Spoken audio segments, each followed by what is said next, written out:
bitta jiyanlarini olib borgan ekanlar. Yunusobodda dedilar, skrin qilib olgan edim.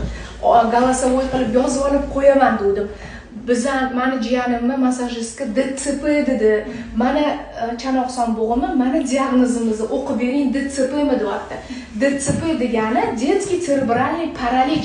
Nazar ketib, assalomu alaykum. Men ham defektologman. O'shanga hozir jiyanimni olib chiqdim-da o'zim. Bu DTP rosa og'ir bolasi deb shunaqa dedi. Keyin men asabiylashib ketdim-da.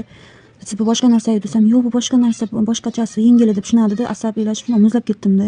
Harakati yaxshi, просто sal noto'g'ri o'tiryapti-da. O'tirolmayapti, valgus qilib v bo'ladi, o'shanaqa qilib o'tiryapti-da, oyog'ini v qilib. Mazam qochib qoldi. Ya'ni miya falaji degani. Diagnoz ortoped yozgan diagnozni o'qiyapman. DS bu diagnoz degani displaziya тазобедренного сустава, ya'ni chanoqson bo'g'imi displaziyasi, parafin, 10 kun massaj, elektroforez,